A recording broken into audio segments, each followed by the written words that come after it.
Dear students, welcome to philosophy tuition last minute দর্শন suggestion 2024। এই ক্লাসে দ্বাদশ শ্রেণীর 8 নম্বরের প্রশ্নের সাজেশন দেওয়া হয়েছে। তো অবশ্যই প্রথম থেকে শেষ পর্যন্ত সাজেশনটি দেখো, তাহলে কিন্তু সব কিছুই তোমরা বুঝতে পারবে। তো তোমরা জানো তোমাদের 5টা অধ্যায় থেকে কিন্তু 8 নম্বরের প্রশ্নের উত্তর করতে হয়, অর্থাৎ এই সাজেশন থেকে তোমরা কিন্তু 40 নম্বরের অ্যান্সার করতে পারবে খুব সহজেই, এবং শুধুমাত্র কয়েকটি প্রশ্ন পড়লেই কিন্তু এই 40 নম্বরের অ্যান্সার তোমরা করতে পারবে। তো চলো শুরু করা যাক।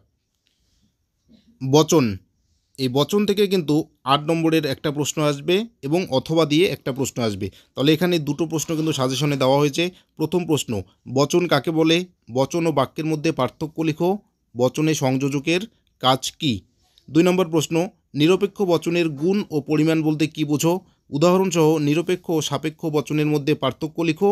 গুণ ও পরিমাণ অনুযায়ী নিরপেক্ষ বচনের শ্রেণীবিভাগ করো। তাহলে এই দুটো প্রশ্ন পড়লে কিন্তু এখান থেকে 8 নম্বরের একটা প্রশ্ন অবশ্যই কমন পেয়ে যাবে।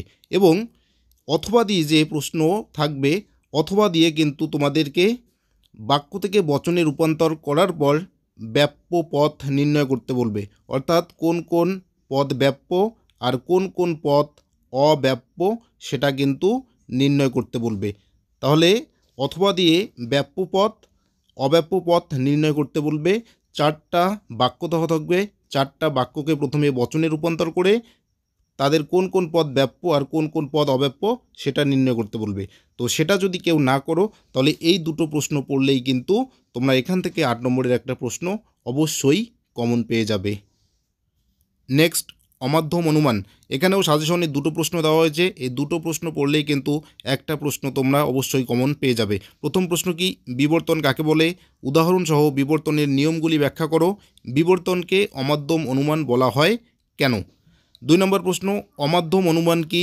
উদাহরণসহ মাধ্যম ও অমাধ্যম অনুমানের মধ্যে পার্থক্য লিখো। তাহলে এই দুটো প্রশ্ন পড়লেই কিন্তু একটা প্রশ্ন তোমরা অবশ্যই কমন পেয়ে যাবে।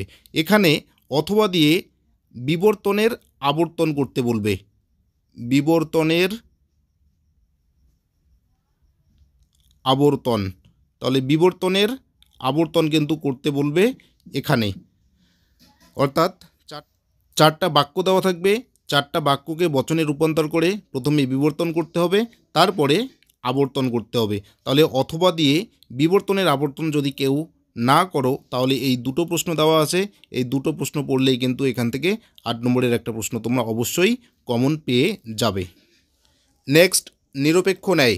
এখানে এই 6টা টিকা পড়লেই কিন্তু অবশ্যই দুটো টিকা তোমরা কমন পেয়ে যাবে। তাহলে কি কি পড়তে হবে? অবৈধ পক্ষদোষ, অবৈধ সাধ্যদোষ, নিরপেক্ষ ন্যায়, নিরপেক্ষ ন্যায়ের সংস্থান, নিরপেক্ষ ন্যায়ের পক্ষপদ, সাধ্যপদ ও হেতুপদের কাজ, এবং চতুষ্পদী দোষ। তাহলে এই 6টা টিকা পড়লে কিন্তু দুটো টিকা অবশ্যই পাবে। 4 + 4 8 নম্বরের প্রশ্নের উত্তর করতে পারবে। এখানে অথবা দিয়ে মূর্তি ও সংস্থান উল্লেখ করে কিন্তু বৈধতা বিচার করতে বলে, আর অথবাতে কিন্তু এই টিকাগুলো দেওয়া থাকে। তো যারা মূর্তি ও সংস্থান উল্লেখ করে বৈধতা বিচার করবে না, তারা কিন্তু এই টিকার অ্যান্সারগুলো লিখতে পারবে।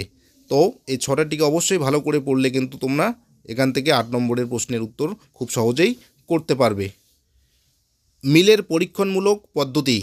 এখানে দুটো পদ্ধতি দেওয়া হয়েছে। মিলের ব্যতিরেকি পদ্ধতিটি ব্যাখ্যা করো। সংজ্ঞা, আকার, দৃষ্টান্ত, সুবিধা দুটা, অসুবিধা দুটো। মিলের সহপরিবর্তন পদ্ধতিটি ব্যাখ্যা করো। সংজ্ঞা, আকার, দৃষ্টান্ত, সুবিধা দুটো, অসুবিধা দুটো। তাহলে এই দুটো পড়লেই কিন্তু একটা তোমরা অবশ্যই কমন পেয়ে যাবে। এখানে অথবা দিয়ে একটা উদাহরণ দেওয়া থাকবে। উদাহরণটা দিয়ে বলবে যে এখানে কোন পদ্ধতি প্রয়োগ করা হয়েছে, সেই পদ্ধতিটির সংজ্ঞা, আকার, দৃষ্টান্ত, সুবিধা অসুবিধা কিন্তু উল্লেখ করতে হবে। তাহলে সেটা যদি কেউ না করো, তাহলে এই দুটো পদ্ধতি পড়লে কিন্তু তোমরা অবশ্যই একটা পদ্ধতি কমন পেয়ে যাবে। নেক্সট, আরোহমূলক দোষ।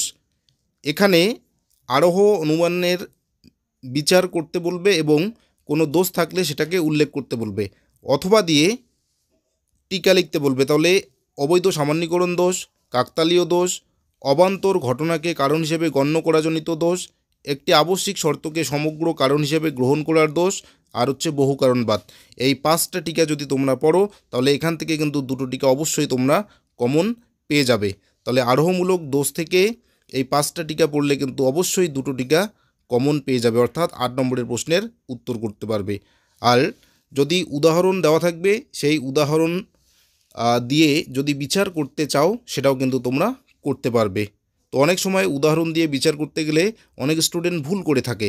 এর জন্য ভালো হয় তোমরা এই 5টা টিকা ভালো করে পড়ো, তাহলেই কিন্তু তোমরা এখান থেকে খুব সহজেই 2টো টিকার অ্যান্সার করতে পারবে। তাহলে এই হচ্ছে তোমাদের 8 নম্বরের প্রশ্নের সাজেশন। তাহলে আরোহমূলক দোষ, মিলের পরীক্ষণমূলক পদ্ধতি, নিরপেক্ষ ন্যায়, অমাধ্যম অনুমান এবং বচন। অবশ্যই সাজেশনটি মনোযোগ সহকারে দেখে নেবে এবং এই সাজেশনে যা দেওয়া আছে সেখান থেকেই কিন্তু তোমরা 99% কমন পেয়ে যাবে।